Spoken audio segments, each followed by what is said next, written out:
Actually. Naoto. Tonight we saw some of the absolute best knives in the world. Hey, Kevin. I can hear you now. Tell us what Hey. buttons you're pressing. Why don't you tell us what's going on today? Hi, how are you? I'm like a little bit low here. Welcome. Welcome to the advanced sharpening class. I have been quite busy today. I wasn't quite sure what I was going to talk about, but we went on live. Oh. We have lots of knives to sharpen, lots to talk about. So I sometimes like just improvise everything. But welcome to the advanced Naoto, sharpening. I've got lots to talk. I've got lots to talk about if you need. Yeah. Well, just let's do a little bit of introduction. My name is Naoto. I'll be leading the class today, and we'll have the Kevin behind the scene, looking at all the questions you may have. We do have the we're doing it on live on Instagram, Facebook, and YouTube. I changed the position of the camera for the YouTube and Facebook for the first time, so you can actually see me like right in front. It's a little bit different.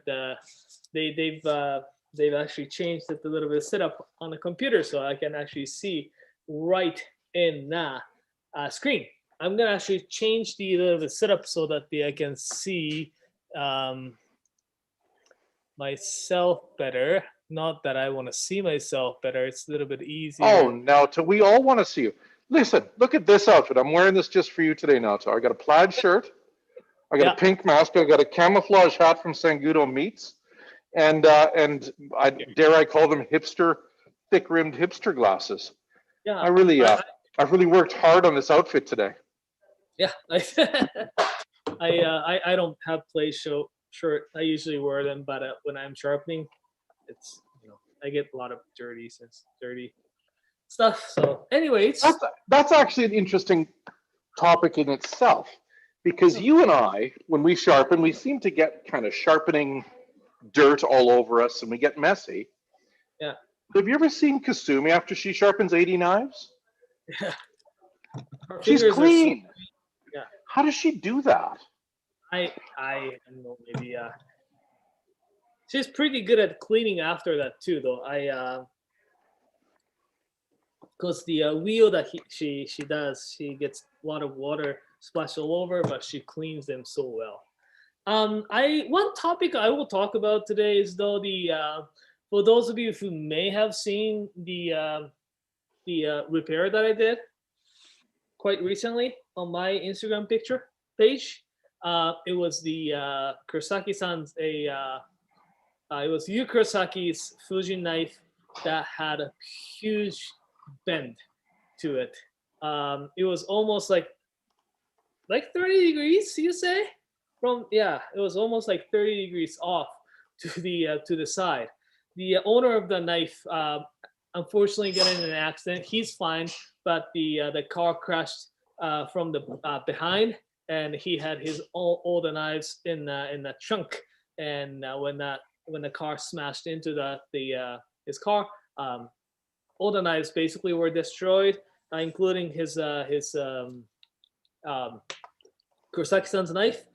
He actually has sent us 3 different knives. That was my first repair. I'm going to do 2 more repairs after that. He needed that knife for his work. He's a professional chef, so I was like, yeah, sure, I'm gonna just do that for you. But yeah, it turned out to be pretty good. But that's a really good topic to basically straighten or straighten your knife before sharpening. That's the topic definitely I'm gonna talk about today. That's why I brought some Kiritsuke Yanagi today. Couple announcements though. Until the end of this Sunday, all the knifeware stores or even the online stuff, we are donating. We're doing a promotion on knee sharpening. We are donating 100% of the sharpening proceeds to the local food banks. Yeah, usually we donate 50% of our sharpening to different local charities, but Leading up to Christmas, I know that this is a quiet time for the food banks, and that the food banks could use a little bit extra push before the holidays, because I know a lot of people save their food bank push for the holiday. So doing it now is great, and you can get your knives ready for the holidays, Yeah. and know that we're doing a good job with the money, that it goes straight to the food bank, all of it. Yeah. So you were doing that for just this is the basically a week long promotion. Get your knife ready before the holiday starts, or and feel good about yourself, and we donate half the whole 100% of the proceeds to the local food bank, as well as the in about 2 weeks. The surprise in about 2 weeks we are starting a so-called garage sale. Thank you. Garage sale is about the all the knives that we don't usually carry, the unique one of kinds, the knives that we the knives like a new supplier, new blacksmith. Uh, Although we have not been able to go to Japan, we have been actually doing lots of a Japan trip remotely in these days. So We've been doing like lots of Japan Zoom trips. It's been quite fun, really. Zoom trips been really fun. So Zoom trips, seeing those blacksmith knife makers. I have actually I've done a little bit of trip by myself as well. So there are quite a few new knife makers and blacksmiths that we want to showcase. So it's going to start on November. Yeah? Yes, yeah. Kevin, you may want to actually say something to change the screen. Oh, right. I have to speak for Disco. I was just going to say, here's a picture of how we're zooming to Japan right now. And that's us chatting with Mizaki-san. Was it a Moritaka-san? No. I thought it was. Okay. So we've been doing this, so we'll have something from the Moritaka, some Mizaki, some new blacksmith knife makers. So it'll be really fun. I've been busy actually writing up the information about those people so that we can tell you what they are and all that such. I've just heard the fantastic news yesterday that we're going to get one of a kind Masashi Onyaki Kiritsuke white carbon. So it's yeah. I want it. We only get I want it. We only I get can't it have once. it. Hey, what's the rules now? So what's the rules about staff and garage You sale? have to wait until the end of the first day. Yep, it will be gone. Yeah, it'll be gone. It will be gone. Anyways, so just wanted to kind of let you guys know about that. Do you have any garage sale stuff to give us a preview? I have one that's really cool that the not many people carry. Let me grab one. Okay, he's gone. You can say anything you want about him now, and it's our secret, okay? Nothing? All right. Listen, James Wang, yes, Kevin wears a hat all the time because Kevin hasn't had a haircut. Kevin, me, so I don't want to talk about myself in the third person. I haven't had haircuts since January. This whole COVID thing happened, and oddly enough, we own a barber shop at the Kent of Inglewood store, but I still haven't been able to get in to get my haircut. So I'm rocking a very crazy hairdo, and I wear a lot of hats because it's too weird these days. While Naoto's looking for some garage sale stuff to show us, I can tell you one thing that we're going to have at the garage sale is a bunch of sample knives. I think we have about 20 sample knives that are retired. So at our stores, every store has one knife from every line that we sell, so that people can try the knife and on a tomato and on a potato, on a carrot, whatever, and they can cut some food and see how the knife performs. So some of these sample knives get sharpened a couple times. They start looking a bit tatty. So what we do for the garage sale is we sharpen them up, repair them, polish them, make them look good as new, and then sell them off for 40 or 50% off. Yes, I do, and this year we have a bunch. I think we have about 20. Maybe Naoto knows how many. Yeah, I have been working on that kind of stuff very slowly. So here, the knife maker is called the Miyazaki-san. Is from the islands of Goto in Nagasaki Prefecture. Naoto, I know nothing about this. Yes. I know nothing he about this. he is relatively young blacksmith. He is, I think, 3 years younger than me. He is like 33 years of an age. He moved to the islands of Goto, off of the Kyushu island in the Nagasaki. He wanted to become a blacksmith, so he went to a apprentice under this blacksmith called the Obasan in the Fukuoka. This shape, it's so-called Hakata shape. Some people call it, it's bunka, but in that particular region, it's called Hakata. Hakata is also the name of that particular region. It's basically this bunka, but it's a Hakata bojo, so they are specialized in making this shape and size. They usually come in one size. Relatively again young blacksmith, but he is the his master, the Obasan, his sensei, usually makes with the yellow carbon steel, the pretty soft steel for regular home kitchen. It's really it's not going to chip as easy. It doesn't hold the edges long, but it doesn't chip as easy. It's easy to sharpen. But he took it to another level, right?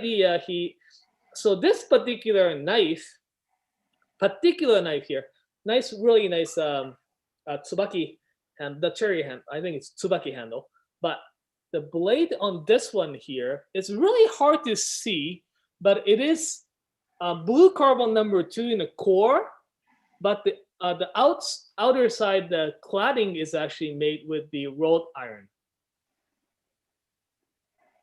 Wrought iron? Yeah. Wrought iron. Wrought iron, yeah. So if you look closely enough and in one angle, you can see very natural Damascus type of look to it. This is really an old way of making knives. Sometimes blacksmiths will use chain or anchors, that sort of thing for this. Can you show it up really close now and not move it? Let the camera focus. Because I haven't, just stop. Yeah, I haven't seen these yet. This is cool. This is a really old style. I'm excited by these. And I know nothing. This was a surprise to me today. So Naoto, thank you so much. And each one of these have his really nice writing on the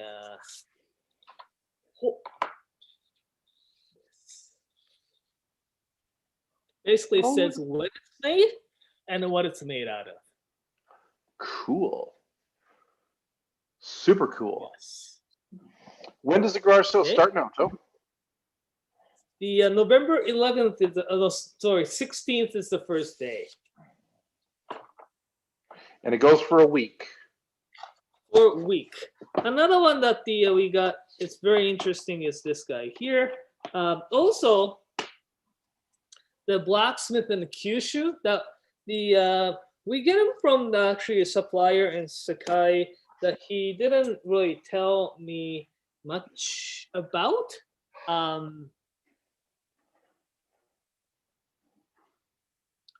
So the brand is under actually a Sakai Kikumori, but it is made in the somewhere in island of Kyushu. Kyushu is very interesting. Like Kyushu is an island in the south of whole Japan, and where the Moritaka-san is from. Kyushu, unlike all other different islands in Japan, has most number of, or the concentration of, the blacksmith. And this one here is very beautiful nashiji with a blue carbon core and a stainless clad on the outside. Pretty nice thin taper, but it's got really nice meat on the spine, so that gives you very good workhorse type of profile to it. It's very tall too. So I like the shape of that a lot. Naoto, we have to find him because we want to go visit when we're in Kyushu. I'm excited about visiting that blacksmith from Hakata as well. Oh yeah, so Naoto, when we can finally travel to Japan again, we're gonna have a great trip. Yeah, he's like from this beautiful islands of Goto Islands. and I would love to visit. So there are a few knife makers, knives like that, as well as the one of our old favorites like Kato, Kurosaki, Makoto Kurosaki, all that kind of stuff. So it'll be pretty fun. For those of you who just joined, we're doing the live advanced sharpening class, but we're doing a little bit of preview on the garage sale coming up on November 16th. We're just showing off some of the stuff. I saw a question on Instagram about the Japanese natural stones. I finally figured out how to cut those uchigimori into the finger stones. I've done it. I haven't done it. I still have 2 weeks. All I need is the nice vise that I have to take it from the store. And we have enough the sauce to cut it. Bye. So let's talk a little bit about sharpening class Naoto, again. hold on, Naoto. We have some questions. Okay, sure. Are you ready for some questions? Sure. We have somebody called Habanero Gal from Edmonton is asking, who painted the mural behind you? I'm guessing she's asking about behind you. And that's who painted that, Naoto? It's actually a wood carving, isn't it? The original. Oh, the original. You wanted to talk about the original. So original is the okay. It's the who is it? The giant wave of Kanagawa. Yeah. The basically it's a part of the series called the Fugaku 36. The basically view of 36 view of Mount Fuji. Did you know that he did more than 36 of those, though? Yes, 40 something. Yes, I did. I know, Kevin. I love it. I think that's great. Yeah, I know. Thank you.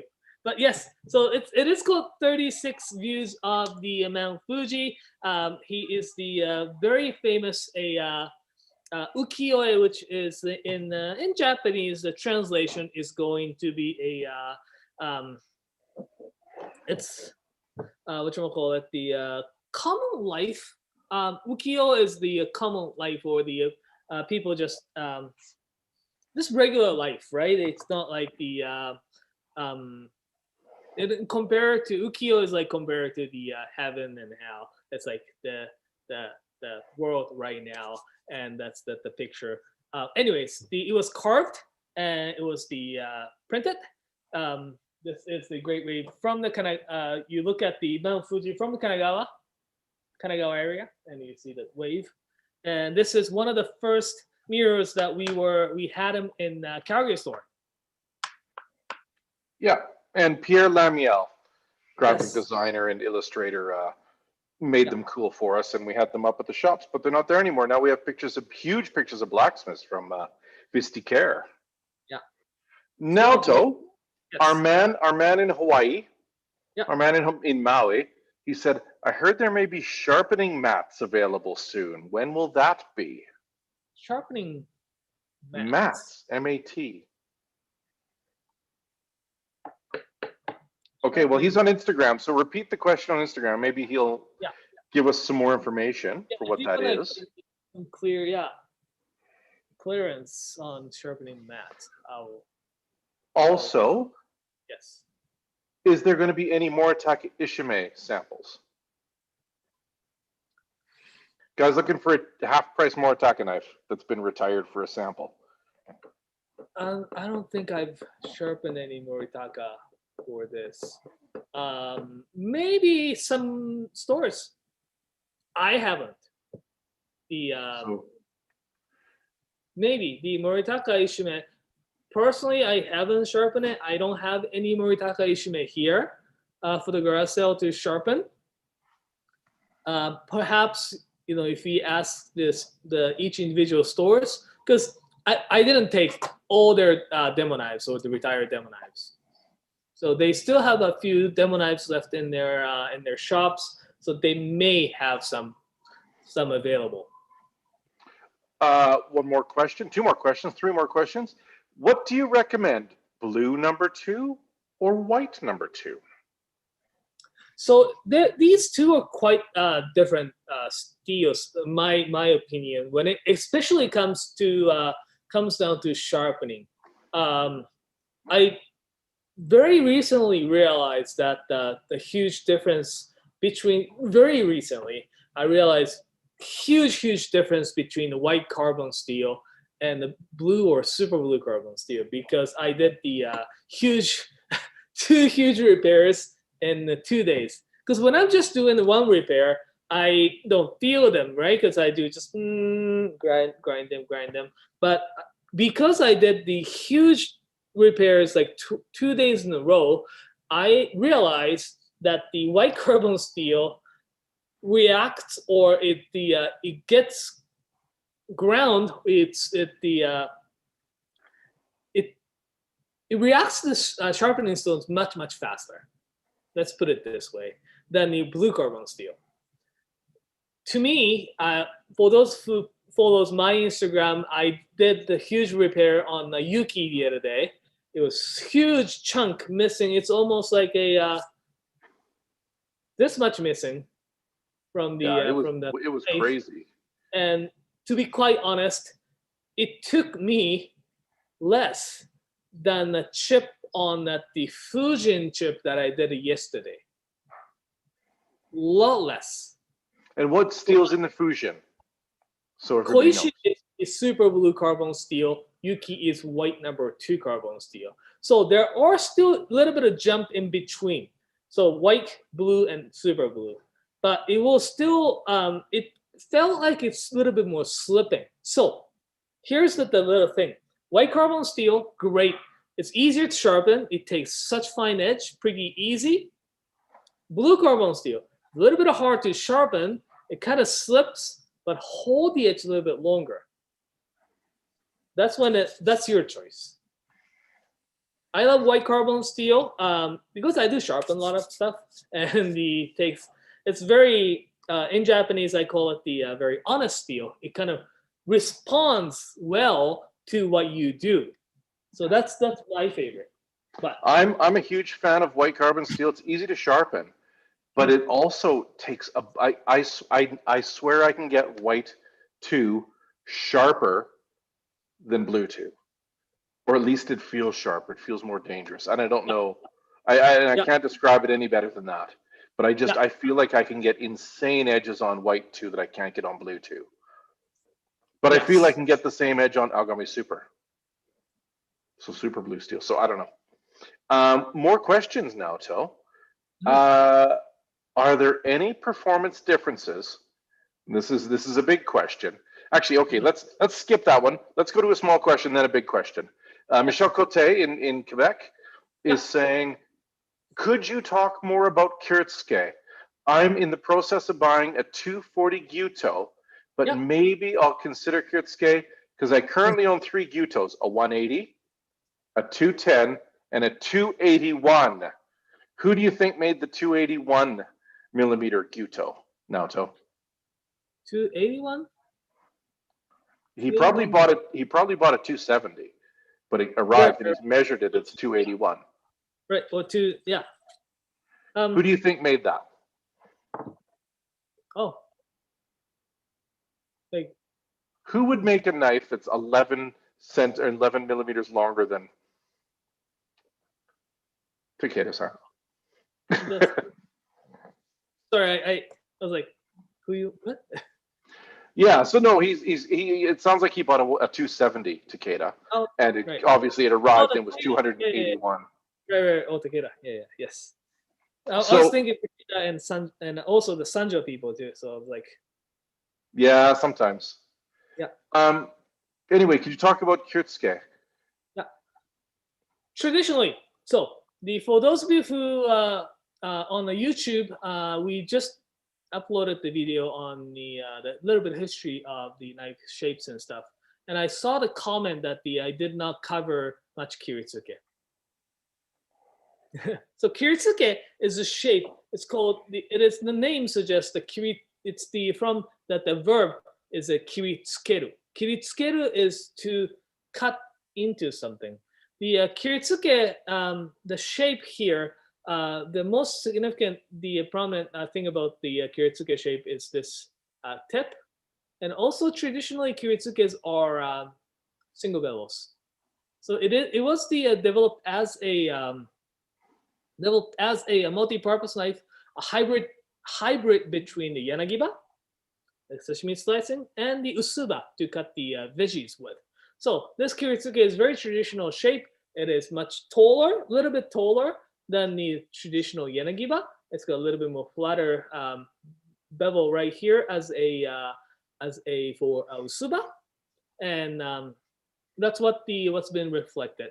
These days, though, the Kiritsuke is basically the gyuto with the like this cut off tip for most knife makers. If you like the profile that's a little bit more flatter, Moritaka Kiritsukes are fantastic because they are a little bit more true, or they like the traditional look to it. I mean, who's the more traditionalist than the Moritakas, right? 720 years of history making swords and blades. So they like to stick with the that original shape. So their Kiritsukes are so much more flatter. But if you compare the other modern, I guess, kitchen knife makers, their Kiritsukes are very similar in terms of that the curvature, the profile. So Yeah, but the shape is cool, Naoto. yeah, exactly. That's one of my point. Really, difference is the tip. So if you like the tip, go for it. And Masashi. Oh yeah, the Shiroshu. Oh, his But are so sexy. So so sexy. yeah, that's really comes down. The whatchamacallit, the I have seen the Takeda-san's Kiritsuke. His Kiritsukes are very weird, as his knives are all very interesting, unique. His Kiritsuke is looks like a huge, giant, long nakiri. So like his Kiritsuke, well, even his bunka, right? The shape is not really as like that. So Well, it's more. It's almost vertical. Like it's almost. Yeah, his shapes are strange. But he forms everything with the hammer too. He's very Takeda-san about everything. yes. Can you see the other Kiritsuke? I can bring some Kiritsuke if I want. All right. Naoto, we got some more questions that are some big ones here. I'm back. And listen, Pistolovich says, Naoto, thanks for fixing my Fusion. Oh, yay! No problem. No problem. It was good project, and I enjoyed it, and it was good. All right, you've got the other Kiritsuke there? Oh no, I was gonna 1 second. I was like, oh. All right. Yeah, so Michelle Cote is saying, what about Moritaka or Masashi? Naoto's going to get the Masashi. The Moritaka Kiritsuke is very flat, like the edge is very flat, similar to a traditional Kiritsuke, but it's double beveled rather than single beveled from the Moritakas. And Naoto's going to get a Kiritsuke from Masashi. And I don't think I needed to make him go and get it because I think I have one here in my office. Oh, I can't find it immediately. so yeah, Kiritsuke from Masashi-san. Oh, so beautiful. So beautiful.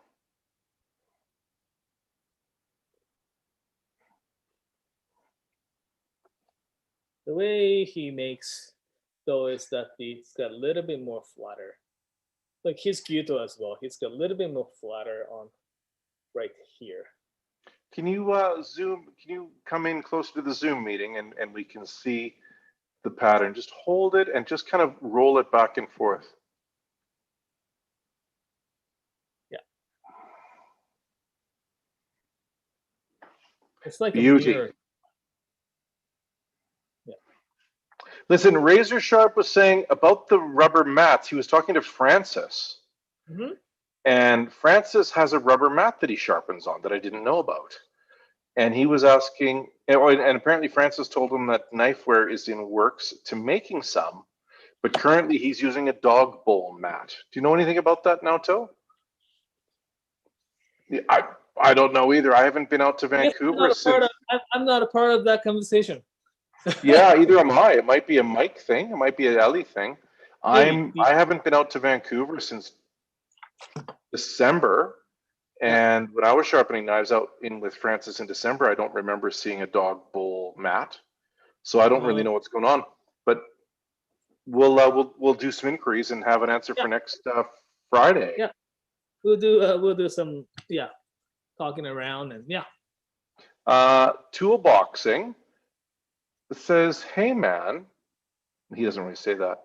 "Do you have any tips for getting a fine edge on super blue? I also find it difficult to take an edge." Mm-hmm. Well, the first of all, even any of the any sharpenings, I guess it requires for me it requires two processes. Well, most knives, say koishi, the masakagi koishi, you have to get the really nice. I should probably bring the koishi in, but you should get the bevel sharpened. With bevel means I have one knife right here. Ish. So when you have the knife like this, there are two different angles that I sharpen. No, two different bevels or the two angles that I sharpen. First, I sharpen on this whole bevel to make it nice and thin. And second, I do sharpen at the last bit, which is the so-called koba or the micro bevel. When you make your bevel nice and thin by putting it on the stone, sharpen it on the flat, it makes it so much more easier to actually sharpen the last bevel because you already you've done most of your work with taking that so that's the first step I would probably recommend to do. Then try to sharpen that the last bevel of the knife. My tip for Yeah. getting a really good edge on super carbon or super blue is don't start with a 1000 grit stone. Start with a 220. Too many people think they'll just touch up with a 1000. Start with a 220, go right down to the beginning, and then don't go too high. Like with super blue, go 2000, 3000, 4000. Stop there. Make sure you remove all the burrs, but get a really good 4000 grit edge on there, and you'll blow your mind. Yeah. Oftentimes you don't necessarily go that super fine with these knives. I've been actually doing the experiment on my Fujiwara. I have been sharpening my Fujiwara Nashiji, mine's Nashiji, for quite a while. I've used it on the sharpening videos. For those people who may have. It's a movie star, Naoto. You use it on so many videos. It's like Brad Pitt. It's recognizable. That knife, I have been using that knife for sharpening most of my sharpening videos, but quite recently, about a month ago, oh no, even like about 2 weeks ago, I decided to actually do another full on sharpening, and the edge I created is the sharper than ever, and got me thinking now that what I did different make that knife so much sharper than I've ever been. And I'm doing the test right now of the retention test too. So I've been just basically constantly using it in the kitchen at home and see where we see it deteriorates or that start to get dull. Because the edge that I created was crazy. That I was cutting up the carrots the other day, and my wife was blown away as well with the quality or the texture of the carrot. It totally changes, doesn't it? It was crazy. I cut into the strips like the just regular carrot sticks, and I put it in my mouth because it was so shiny. And I put it in my mouth and I was like, it's not carrot. It's like so smooth. It's almost like putting the like super smooth glass in your mouth. I'm like, doesn't taste anything. Really? And yeah, I gave it to my wife, and hey, have this carrot stick. She was like, ew. Yeah, they're very strange. They're very, very It was strange. so weird. So it was so weird for her and me. And yeah, I was like, let's see how long that the edge is gonna last, and see how. And I'm trying to figure out what I did different, because I thought I did it very similar and same for all the knives, but obviously, Maybe you were just having a really good day. yeah, maybe. Maybe your hair was perfect, your shirt was good, your feet didn't Yep. smell. I don't know. Maybe you just had a good day. Yeah, it was definitely yeah, different. That's interesting. I'd like to know what you did differently, actually, but you don't know. You don't remember, which is a bummer. No, but yeah. We've got an interesting question here. It's a big question, Naoto. It's not quite as big as, please tell me the difference between Santoku and Damascus, but it's a big question. Are there any performance differences between Honyaki and Kasumi knives? To be quite honest, it shouldn't. Well, it depends what steel. Oh my Yeah, God, exactly. Naoto. So if they were used, so if the core steel is, if the knife is made with, so for example, white number 1 carbon steel, right? White number 1 carbon steel. One is the so honyaki. For those of you who don't know what the honyaki is made with just one piece of steel, instead of kasumi is the cladded or the sandwiched, or it's the even the open sandwich, like this this traditional single bevels. There are 2 layers, but the that's what those kasumi means. In terms of the edge performance, it shouldn't change from honyaki, a 1 piece of steel, to the kasumi, which is the 2 pieces of steel, if the knives are made with the same steel. The reason is that the even for those who makes the the kasumi knives or the honyaki knives, they do the heat treatment very same, the similar. So the hardness it gets should be the same. Even kasumi knives or the cladding knives may conserve all the carbons inside of the steel better because it's cladded. It's seems like a little bit more like a protection than the 1 piece carbon steel. Two, because the honyaki knives, you have to hammer them so much more. It has more potential to lose its carbon. It's called decarbonation. Can happen. So that's a little bit more hard as well. Yeah. So in terms of the edge performance, it shouldn't change. It's incredibly much harder to sharpen though, because the 1 piece of steel, until this so-called the hamon line, it's really hard. So you have to grind all the steel off with much more time. Where kasumi knives have the softer steel on the outside, by grating the softer steel, it makes it a lot easier to sharpen. One big advantage of the honyaki knives, though, is in over time, it will less likely to bend, because what it is that, so there are 2 factors for the knives to bend. One is that because that this very nerdy stuff, but those steels will actually shrink over time. Yes, well, they will shrink over time. When they shrink, especially if you have a single bevel, right? And you've just got 2 pieces of steel, they bend quite a bit. So basically, for example, this steel, soft steel on the outside, hard steel on this side. So when the hard steel shrinks, this will bring it to this way a little bit.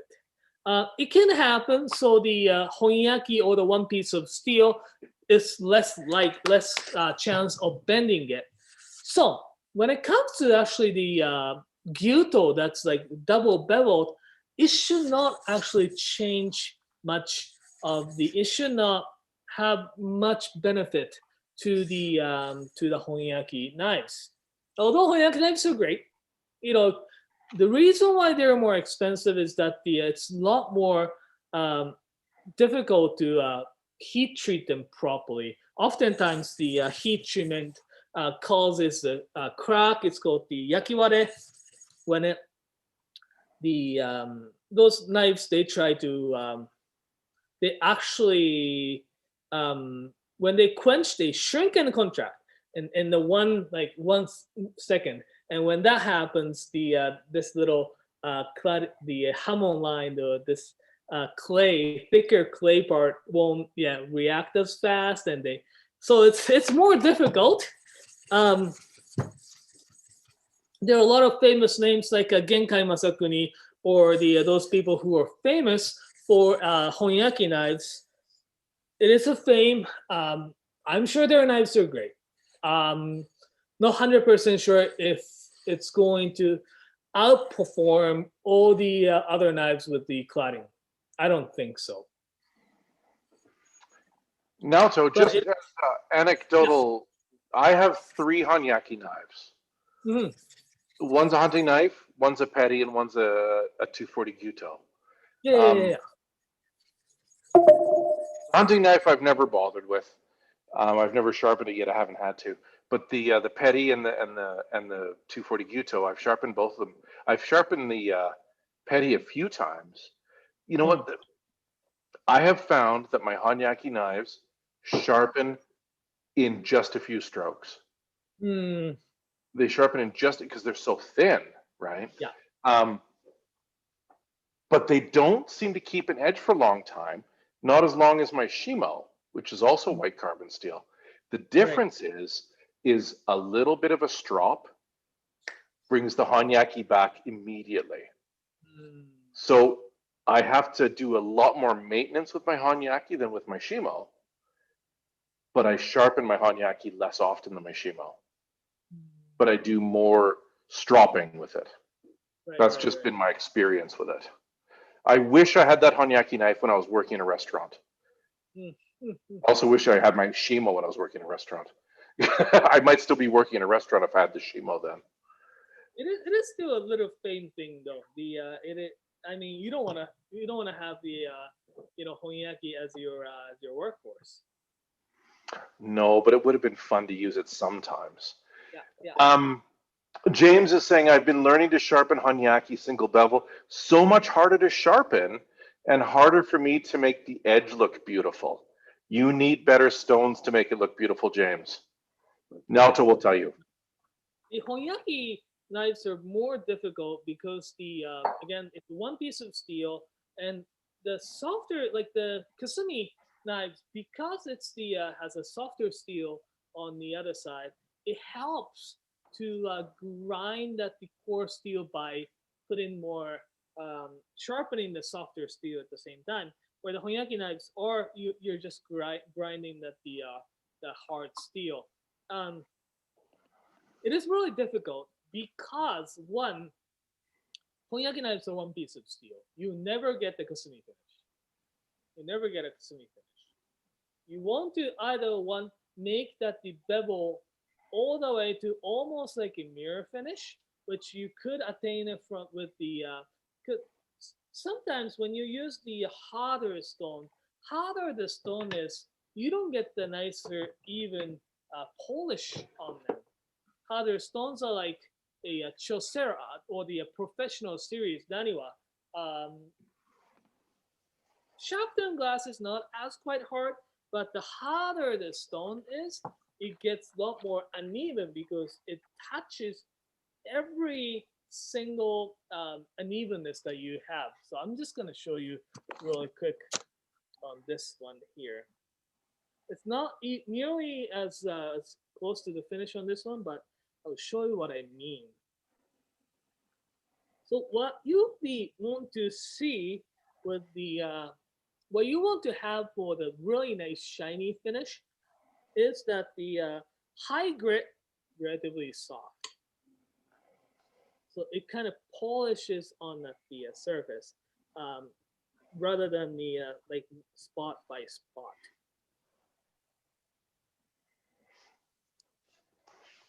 This stone here is the formerly known as the Chosera uh, 10,000. What's it called now? Professional 10,000. This is the this Because I was think we're, Chosera. I think we still have Chosera 10,000s, don't we? No, no. Do we sell all those? Holy Yeah, we smokes! did. Yeah, I know. Because I bought 300 of them once. Yeah. We don't have any. Well, sometimes I'm very bad at purchasing, and I purchase way too many of something stupid because I love it, and nobody else loves it as much as I do. We do have the professional series now. So as you can see here, um, it's pretty nice and shiny. I'm just gonna start from the Instagram. Pretty nice and shiny, but the still, if I move around, you can see a little bit of unevenness. Sorry, which stone is that again, Naoto? Oh, this one's professional 10,000. Right, thank you. Annual professional 10,000. Why? So what I would do instead is that, for example, I should have the, what I do, but I got really nice actually. Pretty decent shine to it. Yeah, that's looking great, actually. Okay, so Naoto, Yeah. I've got a question. Hmm. Some people, some blacksmiths and some sharpeners, like to put a mirror polish with stones on that bevel on a single bevel. And some people like to put a kasumi finish on, which is that. When the kasumi finish is the core steel, the hard steel is really shiny, and then the softer steel is really misty or foggy looking. So, what do you think is the advantage of a mirror polish versus a kasumi or smoky or foggy polish? So this is what I learned. The in terms of the look, it's up to you. Look is very up to your preference. But here's a little bit of practical differences. Shinier you make, of course, it glides through your food much nicer, smoother, right? It's less of the the resistance when you're cutting through something. So here is the what I learned from the one of the people that I one of the knife maker or the sharpener in Japan. Is this that I learned. from Ikeda? Masashi Fujiwara-san. Oh, Fujiwara-san. Sorry, yeah. Masashi Fujiwara. Masashi Fujiwara-san from the head of the Japanese knife sharpening kitchen knife sharpening association. What he told me is that there is a west and a east difference. In the west, where Osaka, Kyoto, island of Kyushu, those places on Shikoku and those places, they prefer a kasumi finish, which is the finish. And in the west, or the east, Tokyo and those places, they like the mirror polish.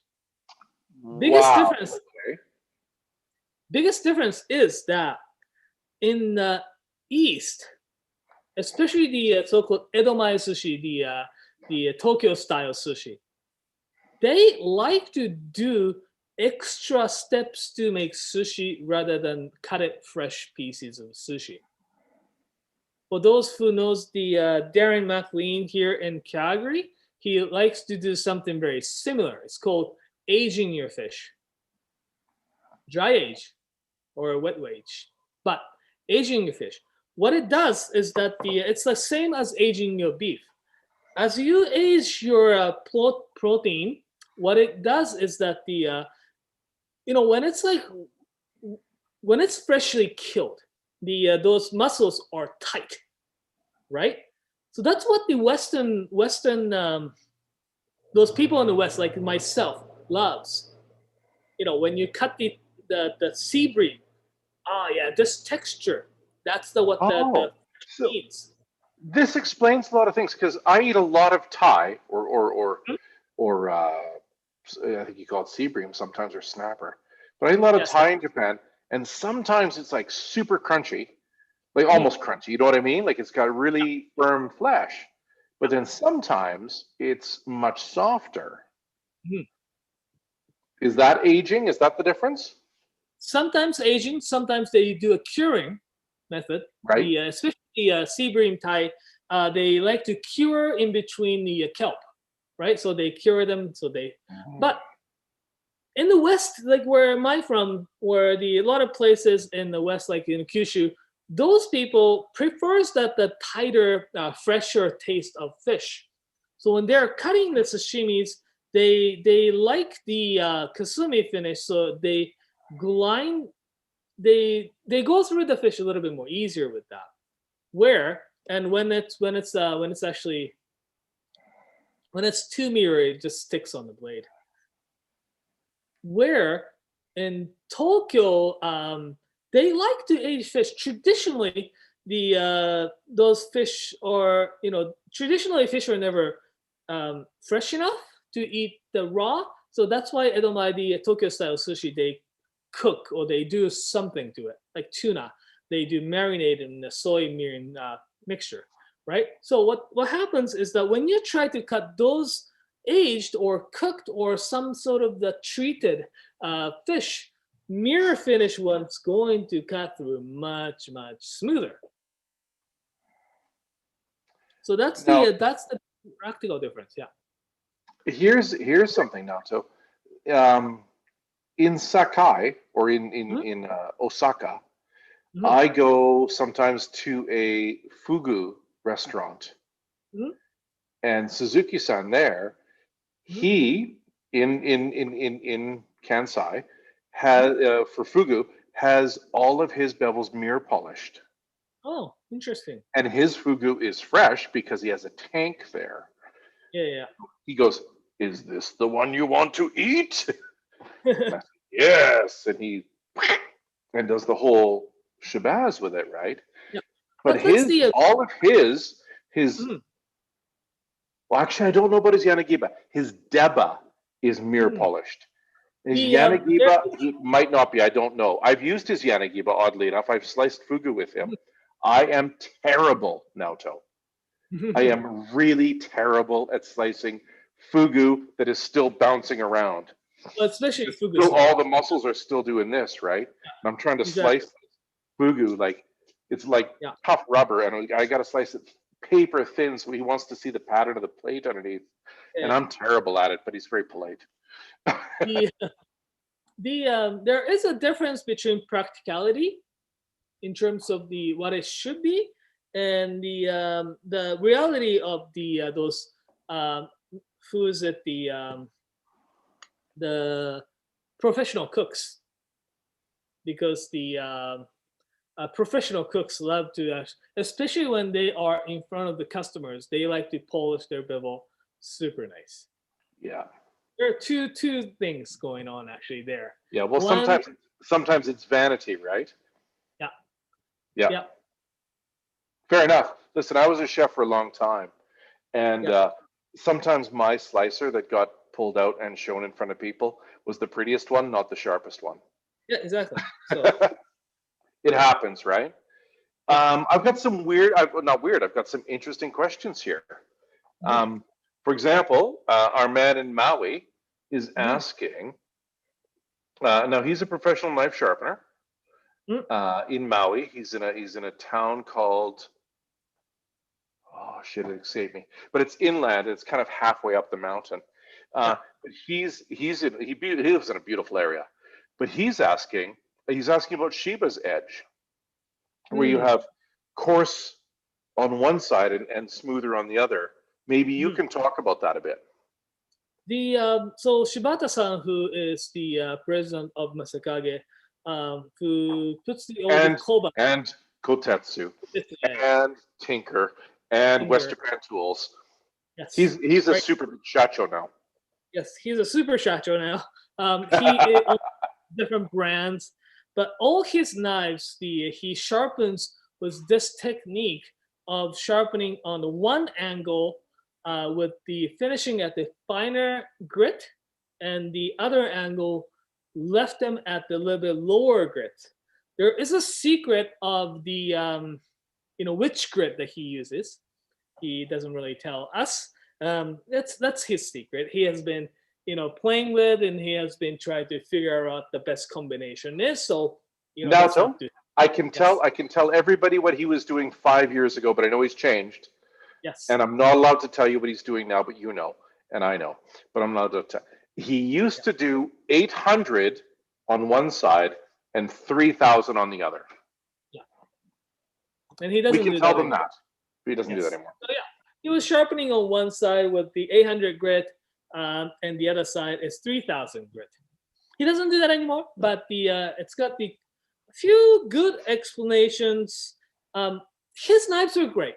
His knives bites into food and also leaves the very smooth edge. What I'm having, I guess, trouble right now, not a trouble, really depends on what you like to have your knife at. Like, say, do you like your knives to be a F F4? No, like that racing car that just goes on F1. F1. no 400 meters. Sorry, what? Just goes on 400 meters. Not a F1, not A 400. 400-meter race with a car? Yeah. Yeah. I can win that. Yeah. 400 I have meter a very race. fast car. I have a very fast car for 400 meters.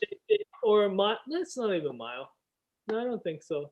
But anyways, the so if you want to have that kind of the sharpness, like Oh, you're talking drag. Naoto, you're talking drag racing. yeah, drag race, yeah. Oh, yes. So Sorry. like fast there, but I don't think they can beat the Formula One cars. Well, not on the Formula One track. But exactly. But the speed, they get the faster speed at one point. Yeah. So that's the question that I've been kind of asking myself these days. So that's what I was kind of doing this my test on the Fujiwara. I got really nice and sharp, super smooth. But how long? Now, Naoto, we have, or at least I used to. I haven't seen it for a while. That one white 8,000 grit sharpening stone that I got from Shibata-san. Oh yeah, and that it's one. not. It's not the. You know the one, right? The weird one. I know that one. Yeah. It makes things sharper than everything else, but it only stays sharp for about 7 seconds. It only keeps that insane sharp, but it's like insane. It's crazy, crazy, crazy sharp, but only for about 5 cuts. So that's why the Shibata-san came up, and Shibata-san does the way that he does. He figured by sharpening two different grits on the one side and another will basically makes these very smooth edge, but at the same time you get the very rough or the little bit more toothy, bitey edge, and also that leads to the edge retention. Well, what I also find with Shibata's edge like that, I think on carbon steel knives, it doesn't matter. I don't think it matters. I think that's my opinion. Shibata-san sharpens a lot more knives than I do, and he knows a lot more about things. But where I think it really comes into its own, this technique, is when you're sharpening things like VG10 or Ginsan or something like that. Like when you're sharpening a stainless steel knife, not a powder steel, but a stainless steel knife like a VG10, I think it makes VG10 steel feel like carbon steel when you're cutting. It does. Like it does have a lot more bitier too. And he likes the bitey edge actually. Whenever he tests the edge, he tells me if you cut the paper with the knife and it's quiet, it's not sharp. It has to be noisy. He's like, if it's noisy, it's sharp, which is different than so many people. Because that's what the he tests. Because remember that the super shiny, almost like a glassy finished carrot that I cut the other day. With no taste. Yeah, with no taste. He takes that super smooth carrot and he tries to cut the smoother face of the carrot and try to see how much it bites. Yeah. And if you had a really smooth edge, like if you had a 10,000 grit edge, you'd never be able to cut it. It slides. It slides. It doesn't cut. It just kind of skips across the top, right? But if you had an 800 grit edge, it would just tear through that. Yeah. Which is why that edge he does is great, and maybe not great sometimes.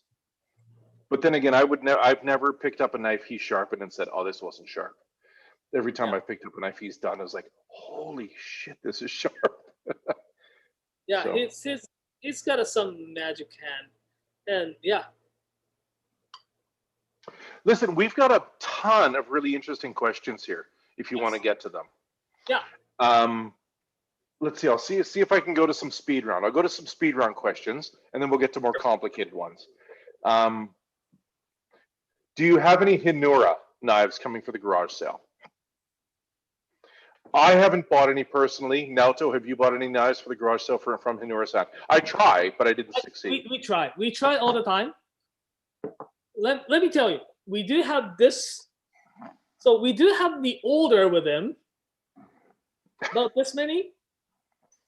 We only get about 1 or 2 if we're lucky. Yeah, it's hard. Hinura-san's an artist, right? He's not in it for the money. He's not in it for the production. He's in it for making the perfect knife every time. He throws so much stuff out now. Well, Naoto. Yeah. He bins so many knives. It's crazy. I should just go there one day and dig through his garbage and sharpen them. I placed an order about 6 months ago. Yeah, 6 months ago, when we found out that COVID was really bad, but we were like, yeah, we should probably do some ordering. And I got an answer saying, oh, it's good timing, and haven't got the knives from him since. Well, Naoto, when I was there in October, we were listening to jazz records up in his new sharpening studio. Yeah. And we were smoking cigarettes. Well, at least half of us were smoking cigarettes. I wasn't. And we were talking about jazz and how jazz makes knives sharper and how it's important to be calm when you're sharpening. And he said, I think I can make you 30 knives in a very short time. And he said, how many would you buy? And I said, I would buy 30. And I think we got 7. So I don't know. Yeah. So TJ, we're trying to get some Hinura. Maybe not. Who knows? Maybe not.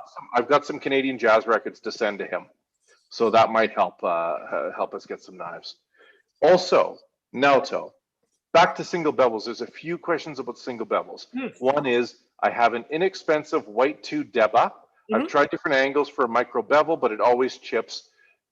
Oh. Should I give up on it, or is it possibly a bad heat treat? Well, my quick answer is if it chips like little circles, like little half circles, it's sharpen it different. And if it's like jaggy, square, or delamination looking things, it's a heat treat problem. Naoto, expert, let us know. The Koba, the last micro bevel, you want to actually put it much fatter than you'd actually ever think. Because if you think about it, you're putting the backside flat. When you're sharpening regular kitchen knives, like double bevel knives, you're sharpening to 15 from both sides.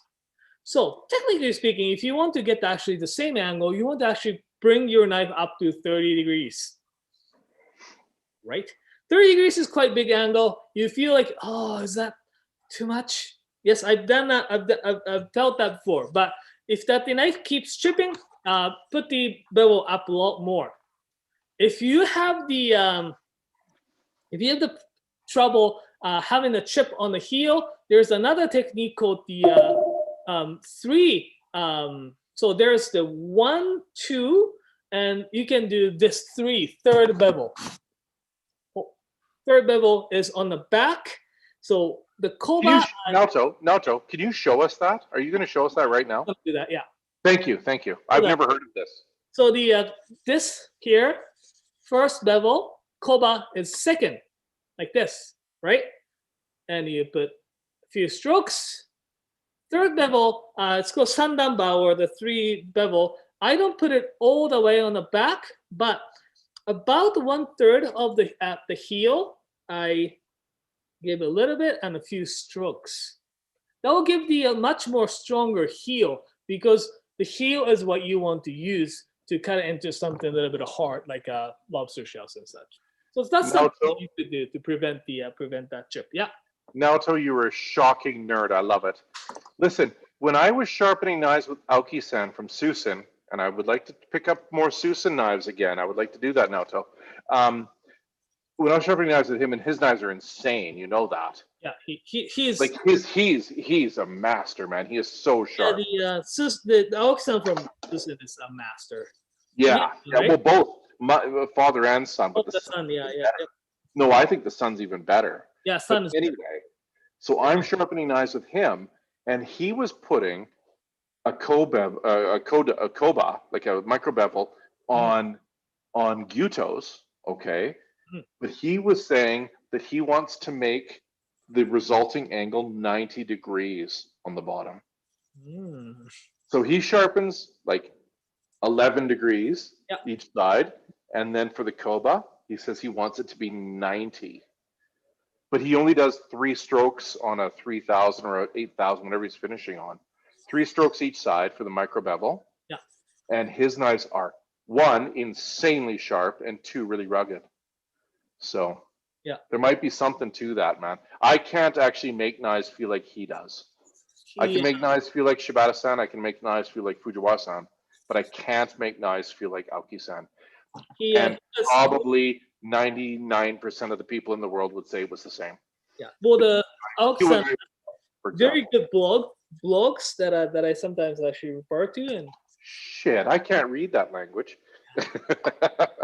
That's why I sometimes share the information with people, and sometimes like those infos are way too far ahead. I'm like, oh.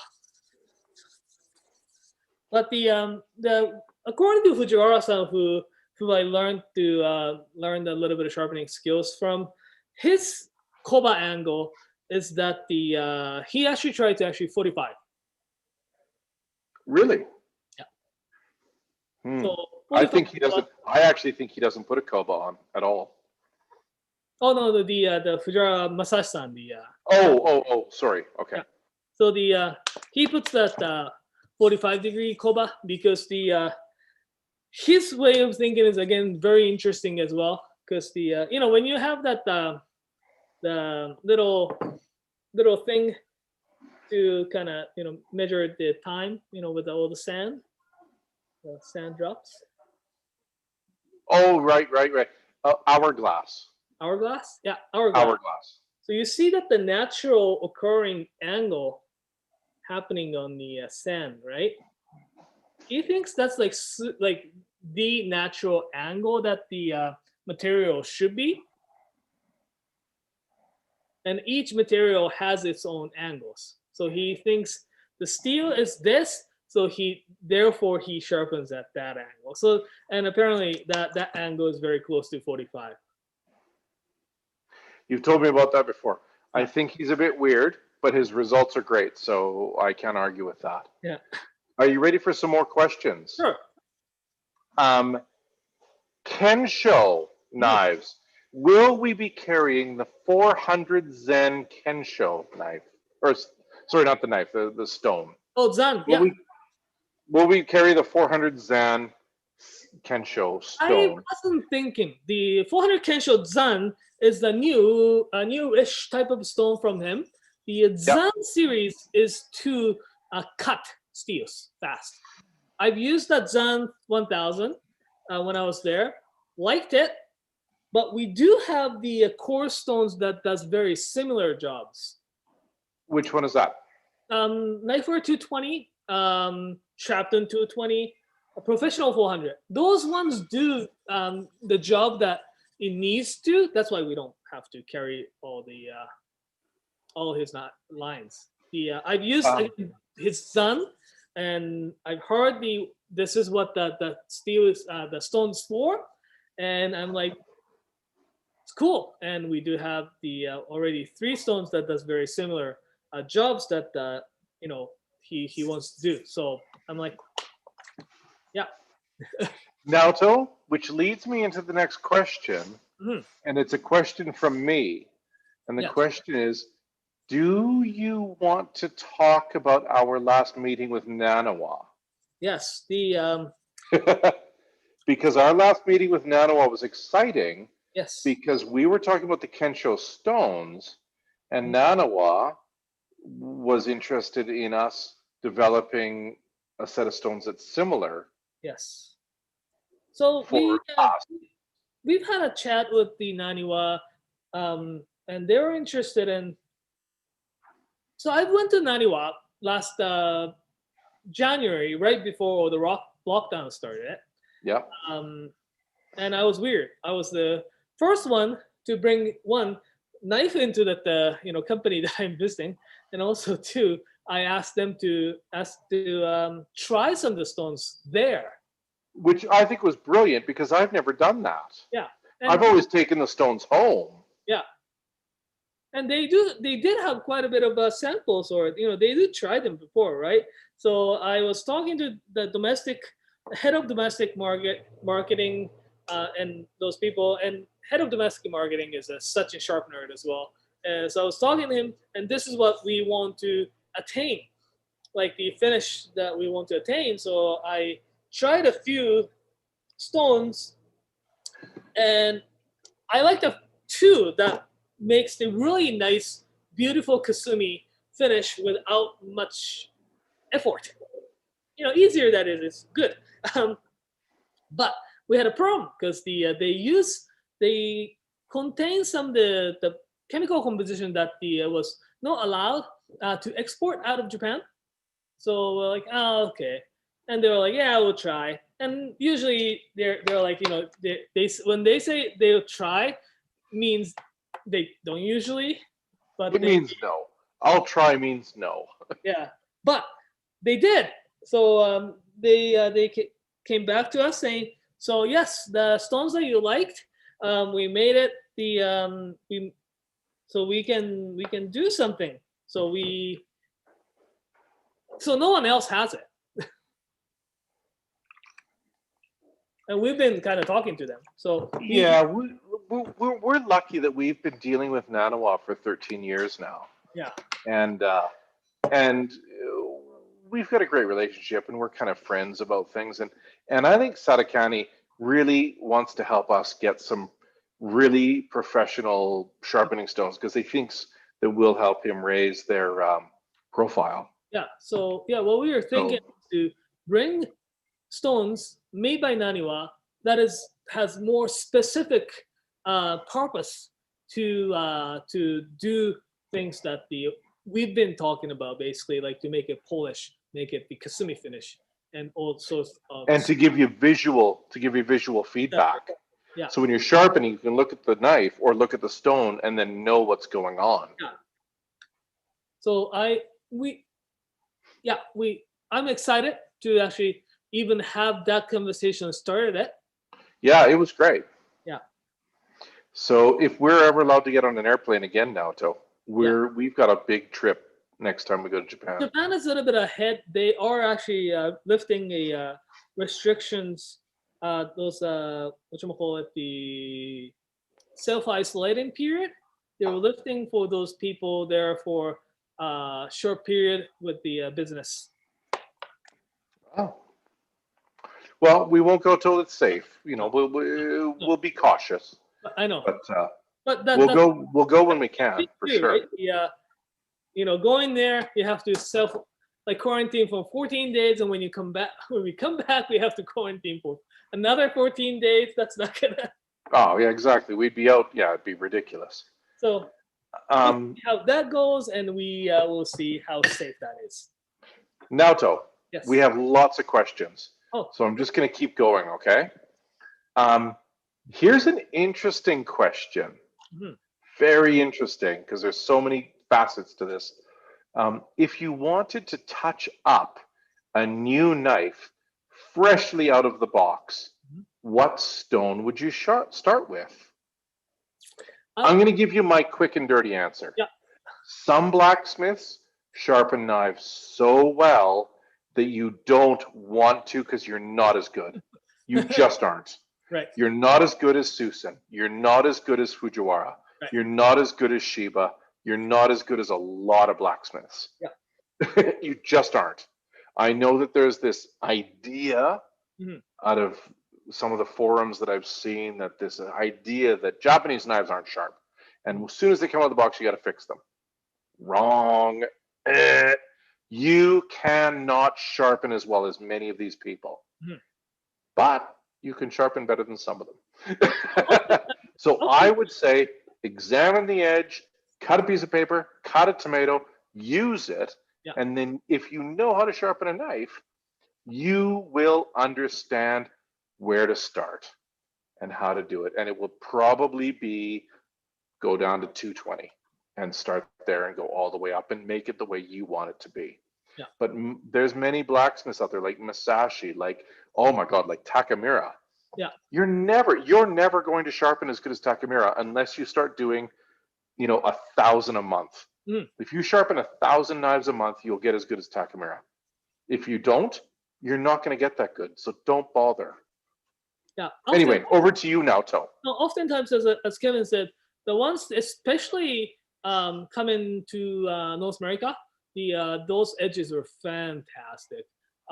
They usually put the last koba on, because I've seen the say for example Moritaka-san, they always finish it on the leather strap.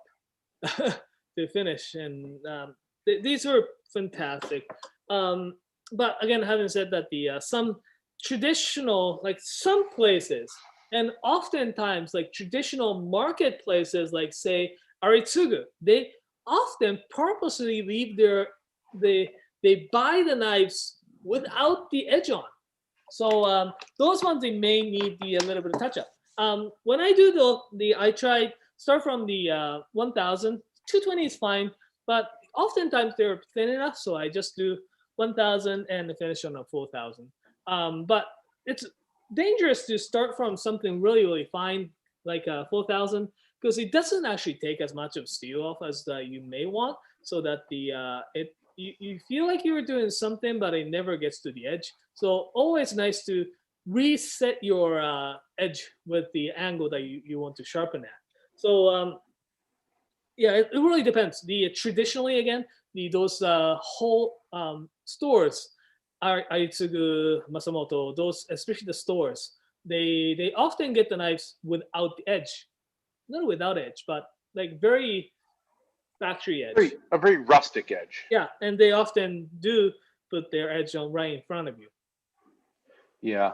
The other thing too is what stone you start with matters what stone you have, right? Yeah. Like think about the Nanoa 4000, the yellow one that we have. Yeah. Or the Knifeware 6000. Those rip steel off really quick compared to a lot of 4000 or 6000 stones that I've used, right? So it also depends on what stone you have. Yeah. I don't know if D Hop 310. If that answers your questions, let me know. If you need more clarity, please ask again. No worries there. I have one Yanagiba with one side Kasumi and one side mirror. Is that normal? Now, I've seen Yanagibas with the backside Kasumi and the front bevel mirrored, but I don't think I've ever seen the front bevel Kasumi and the backside mirrored. But Naoto, tell us, you know these things. Generally speaking, on the backside, they don't usually put the mirror polish but sometimes they. Only for showing off, I think. Yeah. It might have been I don't know if if it's the sharpened by someone else. If it's been sharpened by someone else, they may have put the kasumi on the bevel side, like this side, and but it's not usual. The if it's like properly done yanagiba, it's very unusual to have one side different finish than the other. Front bevel is mirror, so front bevel. Oh, front bevel is mirror.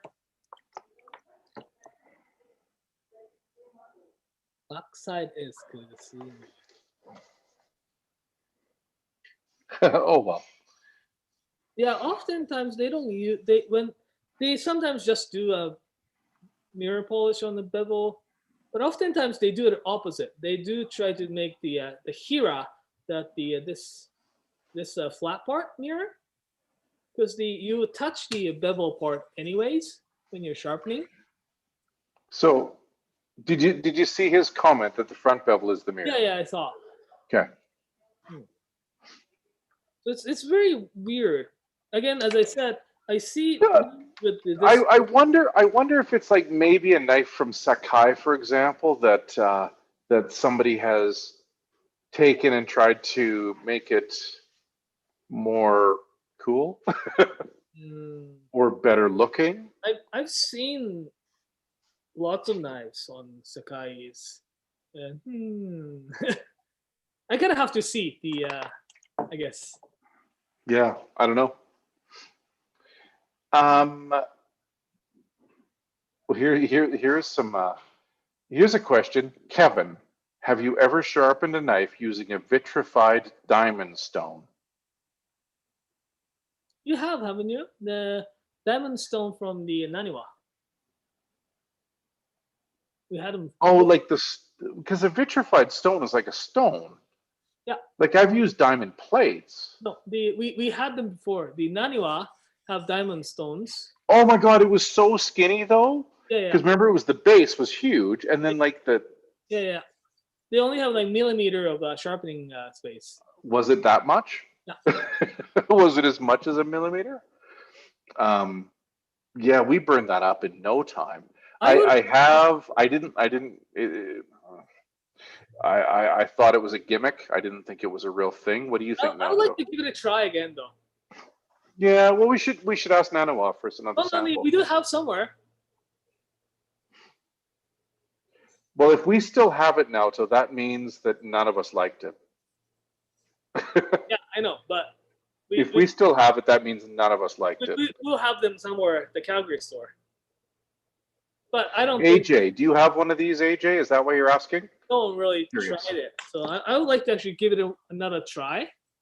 And apparently, it's really fast. From what it should be. It should be if there's diamond in it. It should be really fast. Listen, Sean Buckle asked a couple of questions about half an hour ago. I don't know if he's still around, but I hope he is. He's asked, there's like, he went crazy and asked every question he ever wanted to ask, I think. He asked about the Kensho Zan. Yeah. He's asked about what's a good, relatively softer, high grit stone?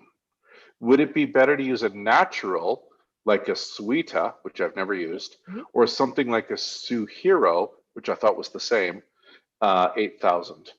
So would it be better to use a natural, like a Suita, or something like a Suhiro Rika 8,000?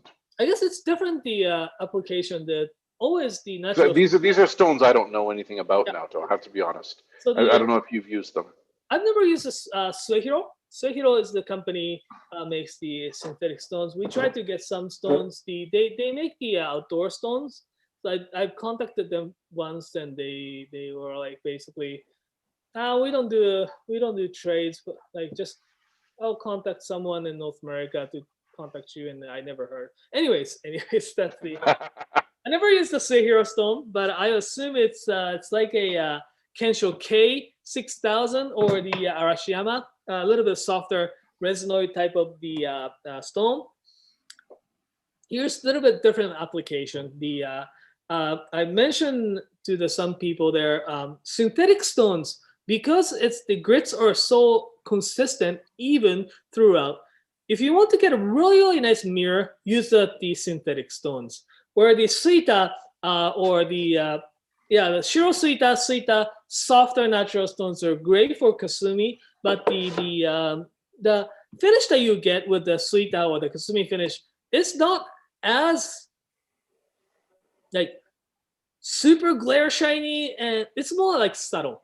It gets more like, oh, nice, really nice and even, and really a little bit more smokier on that the jigane or the part. So that's the little difference. So it really depends on what you like to see, I guess. If you like to see that very nice, subtle, still shiny, natural stone finish, go for Suita. If you like the if you like a little bit more like shinier Hagane or the whatchamacallit, the this Hagane part super shiny, like almost mirror, use the synthetic. Mm-hmm. But which do you think? Which stones, if you wanted to get that super shiny, which stones would you use? I've been successful. Because I've got a guy over here, AJ, says I use the Nanoa Snow White 8000, which is also the same as the Knifeware 8000. Yeah. Because I love that stone, as you know. Yeah. That stone was an eye opener for me. It changed everything. Because that's when I realized that stones aren't just about numbers. They're about who made it and what it's made out of and everything. Right. So that 8000 Nanoa stone is, to me, it's a superstar. If you can, but anyway. Yeah, no, I agree. Like if you can get this bevel really nice and flat, the 91 8000 to finish, or even with this our Knifeware 4000 is actually pretty good stone to get the almost a mirror finish to it. Well, and that Knifeware 4000 is probably more like a 6000. Yeah. Let's be honest. Yeah. But it gives you really nice polish, and also it doesn't leave as much of the small scratches. Sometimes some stones leave, so that, which is really good actually. So this magnesium bond stone still. So okay, let's talk about that now, Naoto. Mm-hmm. Let's talk about the difference in feel and the difference in feedback and the difference in results of a magnesia bond stone versus, I don't know, a vitrified or versus a natural stone or something. You can go. Easiest way to do is the so vitrified stone can be soft and can be very hard. So generally speaking, resinoids, the Arashiyama, Kensho K series, they're softer. Resinoid stones are softer, and when they're soft, what happens is that when you're sharpening on stones like these, the bevel is, you try to make it really flat, but there's slight convex to it, so it kind of touches on all surfaces at the same time. In a Yakitayama too. So it polishes much more even and kind of hides that little imperfection. Natural stone again can be hard and soft. Suitas usually are softer, where the awasedo or the ozuku awasedo, those ones are hard, so it touches on the spot. Those ozukus are great to finish, or ohira ozuku awasedos are great to finish the koba on, but not necessarily to finish the bevel on. We are getting some. Yeah. Naoto, you know that stone that I have, that I've had for years. It's been there for probably 8 years now. Like it was probably. Oh, look at that. Okay, tell us what you're looking at, because that's an incredible. They need to know about that. So this one here finished at the with it's called Kasumi finish at the tip. Used it on the this Kensho 3000 K 3000 series. Resinoid, soft so it touches, covers pretty much like all the surface pretty evenly.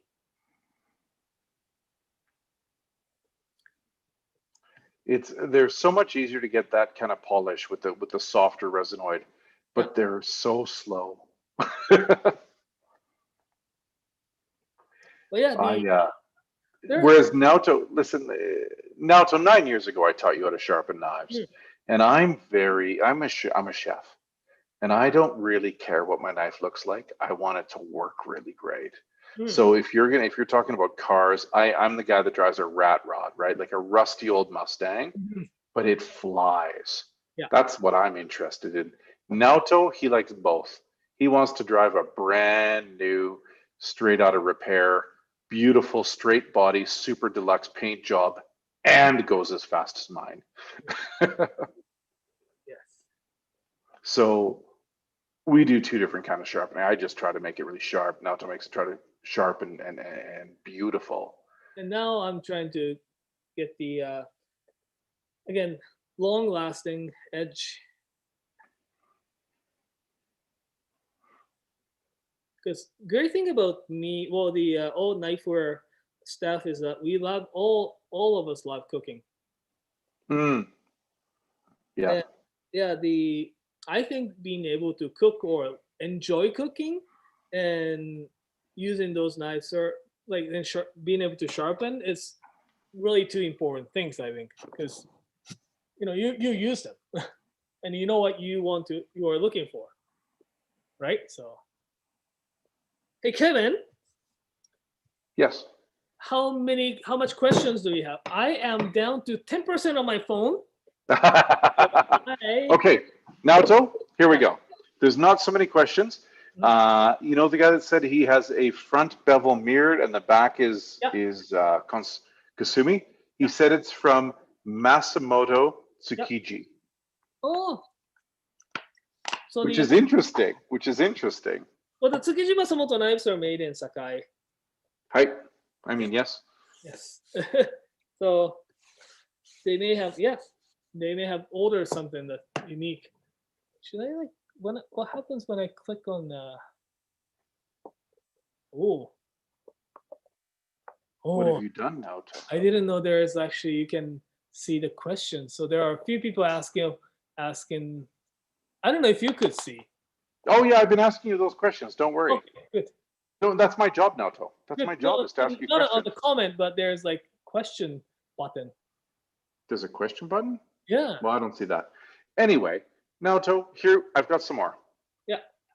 For the Kasumi finish, like concave, do you do the shiny part?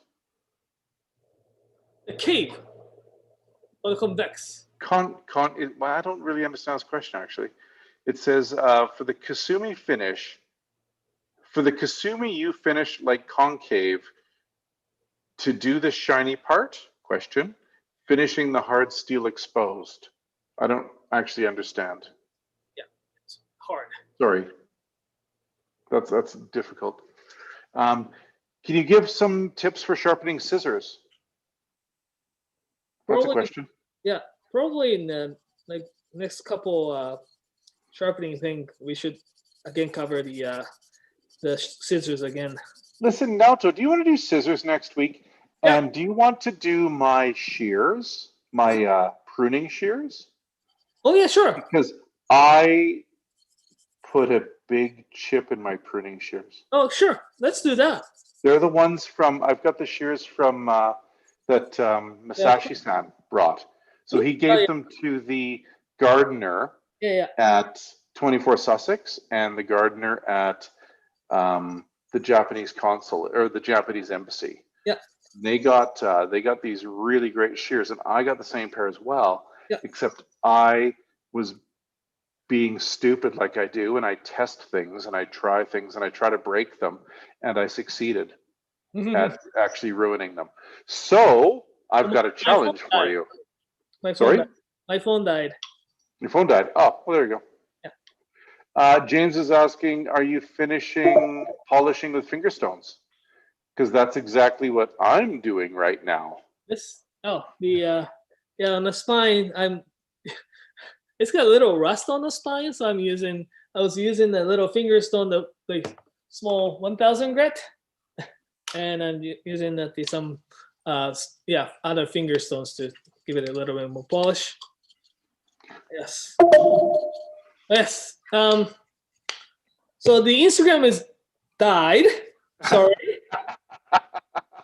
We suck at the great thing is people know that we're authentic because we're just kind of very bad at doing things sometimes. I thought it like if it we're was good at doing it would have been fine. Yeah, but you said 10%, Naoto. I had a 55 charged. But you said you had 10%. I think you had 1%. Phone dies from 10% to 0 so fast. Yeah, phones they can't be trusted. Yeah. Anyway, if you've got any questions, let us know. Naoto's got some finishing points. He wants to talk about garage sale. Yeah. You want to talk about you want to talk about the garage sale live. You probably want to talk about the idea that if you're shopping for Christmas, do it now rather than later. Yes. Well, yeah, that's a big thing. This pandemic makes everything so hard. So we want to make it as easy as possible. We do encourage people to buy online. We do have curbside options to pick up, but the shipping is always free over $200 of purchase from Knifewear, $50 for Kenwing. But let's talk about shipping. Yeah. Our shipping partners, who are the best in the globe, are also facing a huge challenge right now, and they're just not able to process as many packages per day as they used to. So what used to take 3 days, sometimes it takes 1 day, but sometimes it takes 10 days. Yes. And that's a problem. Oddly enough, right now, shipping to the States is faster than shipping within Canada. Yeah. Which is really weird to me. But there you go. Yeah. Sometimes if you order in New York on Wednesday afternoon, you can get it Thursday morning. Yes, we will. But if you're in Toronto and you're ordering from Calgary Wednesday afternoon, you might not get it until the next Wednesday. Now you can choose the option of the Canada Post or the UPS. UPS is back, so you can choose the faster option as well. But but we do encourage people to do online. If you have any questions, we do offer this live events like these for you to kind of be able to ask questions. We are going to do a live event for the garage sale. Have you decided on Thursday or Friday? Well, the live event for the garage sale, we're going to do, the preview. Yeah, preview. I don't know. When do you want to do the preview now? So do you want to do it Friday? Because you're over there. You and I do Friday anyway. Yeah, we could do that. So we could do the Friday. Yeah. We could just start early. And if it runs late, we can just take over kind of the sharpening time and do a preview of the garage sale. So we can do that.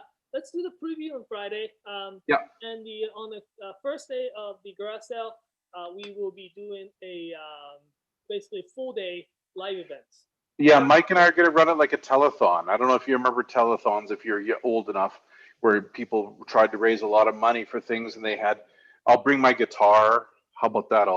Mike and I will bring guitars and we'll play terribly. Naoto, you get to play guitar that day. We'll go to all the different shops. We'll go to Ottawa and Edmonton and Calgary and Vancouver.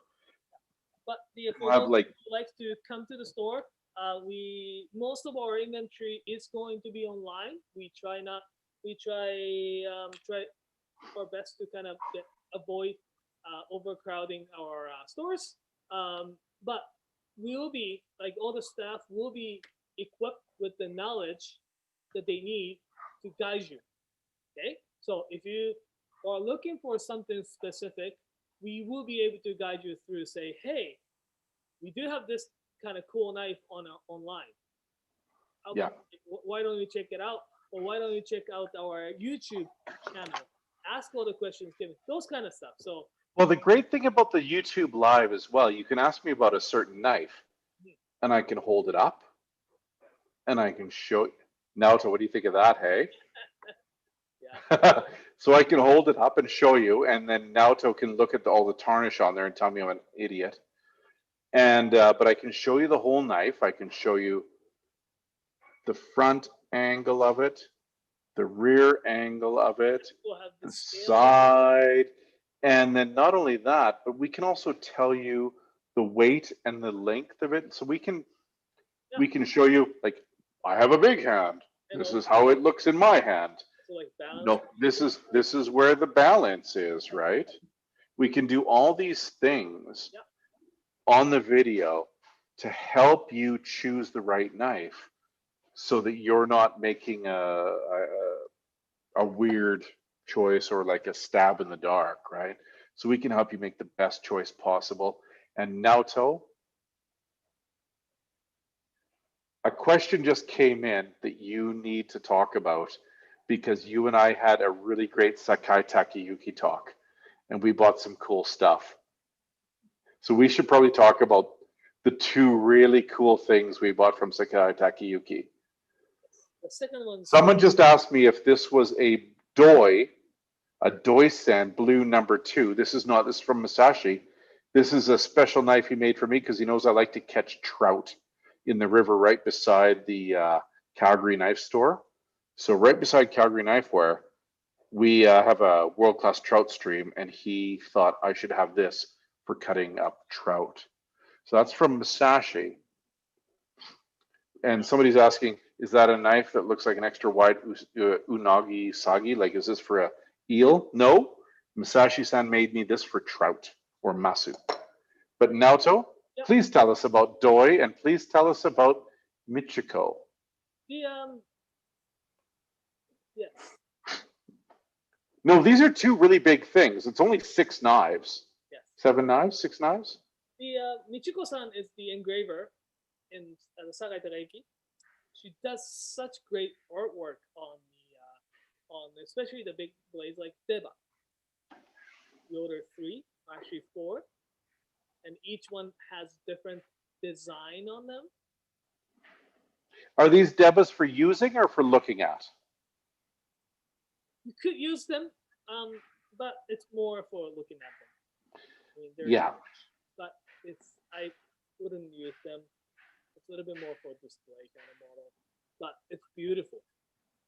I think they're for a collection. Yeah. They're for using sometimes, but mostly knowing that you have it. They're giant too. They are 240. A 240 Deb is a monster knife. But they're what is it? We have 2 that are Maikos, right? No, one each one's different. So we have koi. We have one Maiko, one Maiko, one dragon, one dragon, one carp, koi fish. Oh, carp. Yeah, hi. Yes, I mean. And I've asked that another one for dragon on the block. Oh, on the Kurochi. Yes, that's beautiful. Oh, yeah. So these are really unusual knives and really rare. And we're getting that 3. I don't know if she can finish the Kurochi in time. Apparently listen, with the knife itself, not the hard time and skill. But if she finishes the Kurochi in time, you never know. I might intercept that package and just steal it. Another one that he hinted out. Yes. Just tell them, Naoto. Tell them about Doi-san. How many people watching? It's hard to say. I can't tell on YouTube ever, but it's only 4 on Facebook, and on Instagram, 0. So who knows? So we're getting a few. I think it was like 2 or 3. It's 2 or 3. It's 2 or 3. Doi Keijiro's knife. Doi Keijiro is Keijiro Doi is the father of Itsuo Doi. He was the legend. He passed away a few years ago, I believe, like 4 or 5 years ago. Can't remember when exactly. He was a legend. He was the guy, and Kevin actually met him when he was still working So it's like little special knife that we were able to actually get hands on. I haven't, we saw it, but we haven't actually seen the actual product yet. They're not in hand yet. They No, haven't arrived yet. they haven't. Listen, Nato, if they ship 2, there will be 2 for sale. Yes. If they ship 3, there will be 2 for sale. Okay. Okay. just saying. Yeah. Kajiro Doi-san, I think to really make you understand what the big deal is, this is a big deal. If so, I met Doi-san a few times. And I met Oda-san, his #1 sharpener. I met him a few times as well. He gave us a really great powder that we've since run out of, which is terrible. But anyway, Doi-san, if I showed other blacksmiths a picture of Doi-san, like the Moritakas, for example, were blown away. They went, wow, you know Doi-san? Right? Like it was a big deal because he wasn't just popular amongst customers, but he was popular amongst blacksmiths across Japan, right? He was making kitchen knives before the Second World War. And this was a big deal because nobody made kitchen knives then. Like it was really, you made hose and kitchen knives. Like it wasn't a big industry. But he had the respect of every blacksmith in Japan I ever met. You know, like if you show a picture of me and Takeda-san, blacksmiths would say, "Oh, what's he like?" But if I show you a picture of Doi-san, they go, "Wow, you met Doi-san. I always wanted to meet him." Right? So he was revered not just among customers and among knife sellers, but amongst his peers as blacksmiths. And we've got 2 knives coming from him that are for sale. If 3 come, we have 2 for sale because I literally, seriously, if we get 3, I'm taking 1. But if we have 2 only coming, they'll both be for sale. Yep. And that's, sorry, Naoto, that's breaking the rules, I know. No, I mean yeah. Yes. Good. And AJ says, what type of knives? Does he only make single bevel? Yeah. He only makes single bevel. The shapes, I believe it was Usuba. Can't remember the length. They were Osuba, which is really weird. Yeah. For me, because I always think Yanigiba or Deba. Yeah. I don't think of Usuba. Couple Usubas. Yeah, with the blue carbon #2, his signature, blue carbon #2. His engraving is not on the blade. It is actually in the tang. It's in the So it's underneath the handle. Yeah. Did we ask them to burn the handles on or glue the handles on? They usually only use the burned handle. Yeah. So you can knock the handle off and reburn it on yourself, if you wanted to look. We did ask them to put the handle on though, because Sakai tanks are a little bit hard to put the handle on, and we don't want to overheat treat that knife. So we asked them to do that proper way instead of like screwing up. We're good at putting on handles. Yeah. But they're much better. Yeah, especially Sakai. The way that Sakai does is much better, and the handle is very different. So, yeah. James Wang says, I'm definitely taking one. James Wang, if you want one of those knives, you have to tune into the garage sale on November 16 at 10 a.m. at 9:59 a.m. Eastern time. First thing. And you have to go straight there and grab it, put it in your thing, and pay for it. Yeah. Because the first person that pays for it gets it. Yeah. And it's the only way we can be fair about it. And those 2 knives will go by 10:01. Yeah. Yeah. Guaranteed. Yeah. Guaranteed by 10:01 they'll be gone. Yeah. So if you want one of those, get there and do it as fast as you can. Create a what's called a customer thing with us, like have an account with us, so it'll be faster. Do do everything you can to make it faster, because if you want one, they will be gone in 1 minute. And that's just a fact. So get in there, get it, buy it, go. And if there's 3, there's two for sale. Anything else, Naoto? I think that's good. Just so you know, the for those of you who live in any cities, just a reminder, any cities that we have stores in, we are doing a sharpening promotion right now. This week until the Sunday, all the sharpening comes in, and all the proceeds goes to the local food bank to help the people who are struggling in this very hard time these days. Also helping you to be able to get your knife sharpened and feeling good with yourself, and get ready for the maybe a little bit of a difficult holiday season, but we want to help you guys out. So we are doing this promotion to encourage people to drop their knives off and get paid, and so that 100% goes to the food bank. Okay, so if you haven't done it, go to the store, drop the knives off. I think all the payments before Sunday will be donated. So if you want to just prepay, go for it. Yeah. There we go. AJ has got a question I don't know if I fully understand. What do you think of the Sabatier style or profile Japanese knives? Sabatier is the French brand. I know. I've sharpened a few. That have changed because in the past they used to have a very kind of flat run and then a curve, but they've changed them to more belly in the last bunch of years. So I don't really know what you're asking. Do you know what the question means, Naoto? Oh, sure. I've sharpened quite a few Sabatier knives back in the shop. But he says the KS profile. I don't know what that means.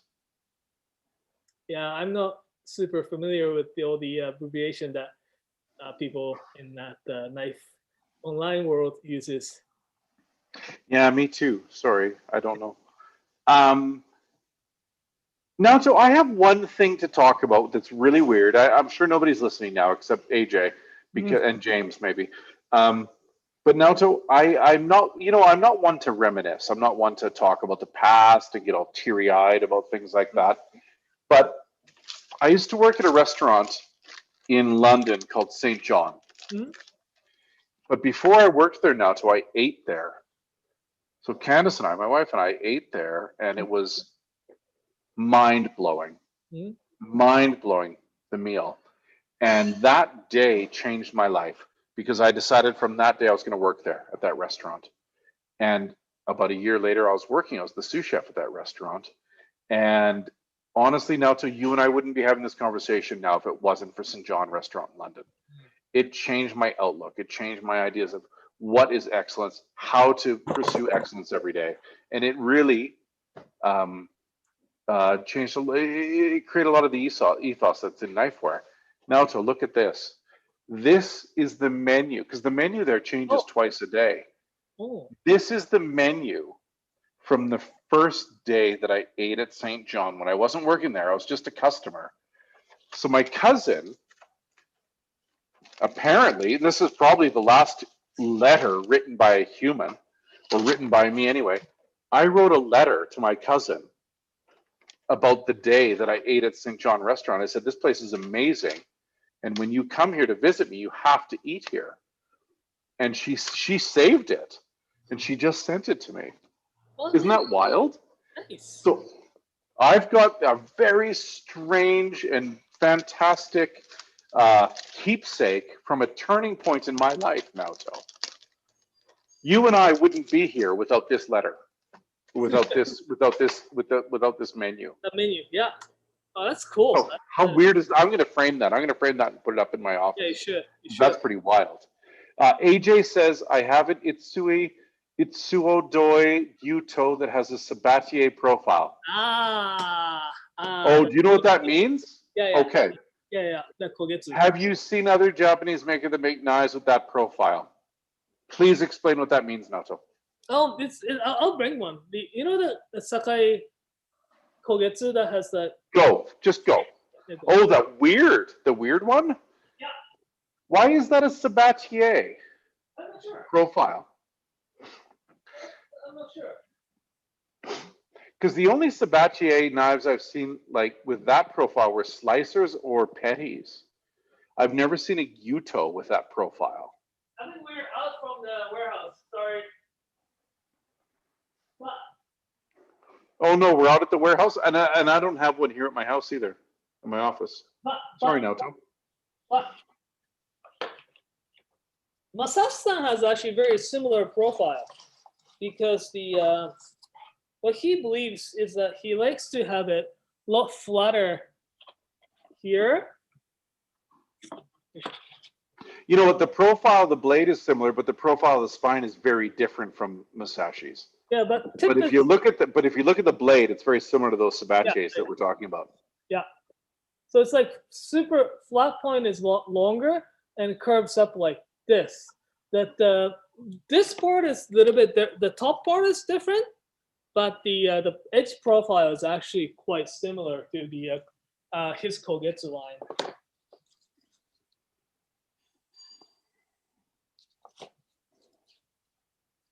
All right, Naoto. Yes. I think it's time. I think it was time 30 minutes ago. Before my phone died. Yeah, exactly. Anyways, well, thanks for watching, everyone. Thanks for keep watching. We'll see you guys next week. Ciao for now. Cheers.